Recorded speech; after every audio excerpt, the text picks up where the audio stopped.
Welcome to our virtual tour around the world. Today we are going to be taking trips around the world to explore our natural hazards in the atmosphere, lithosphere, and hydrosphere. We will begin our journey by parting from Los Angeles to the city of Oklahoma. Oklahoma City is one of the largest cities in Oklahoma. It is one of the only two capital cities with their state name as part of their city name.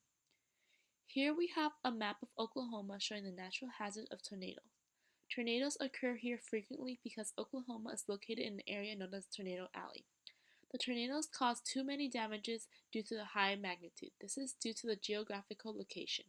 Because the Great Plains allow cold air from the Arctic to flow through the south while hot air comes from the Gulf of Mexico, it clashes. When warm and cold air meet, it creates a supercell thunderstorm leading to a tornado. Because Oklahoma is well known for tornadoes, new technology must be enforced for protection. Signs should be put up as warning to individuals as well as storm cellars. Next up, we will be discussing tsunamis. A tsunami is a high sea wave which is caused by a sea disturbance. Tsunamis have three classifications: distant, regional, and local. The classification of a tsunami depends on its distance from its source. Tsunamis primarily occur around the Ring of Fire.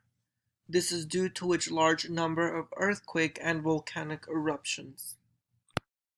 We will now head over to Japan. Here you can see Mount Fuji, Japan's most recognizable landmark. This mountain is 3,776 meters high. It is high enough to be seen from Tokyo, which is 100 kilometers away. This mountain is also climbed by over 1 million people each summer. On March 11, 2011, an 8.9 magnitude earthquake struck Honshu Island, Japan. This earthquake triggered a tsunami which swept cars, buildings, and other debris.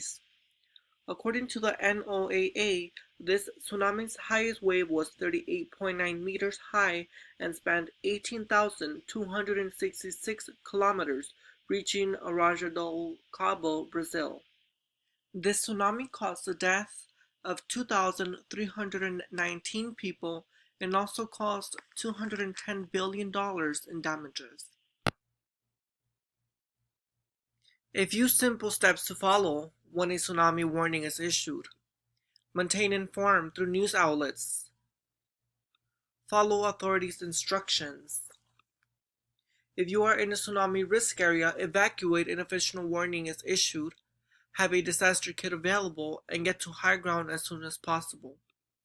And only return home until authorities have deemed it safe.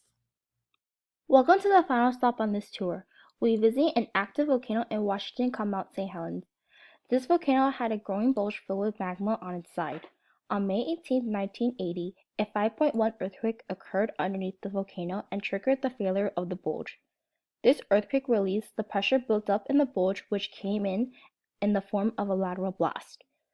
The blast moved at speeds of 480 kilometers per hour and its effects were felt 30 kilometers from the source of the eruption. You may be thinking, why is it still active?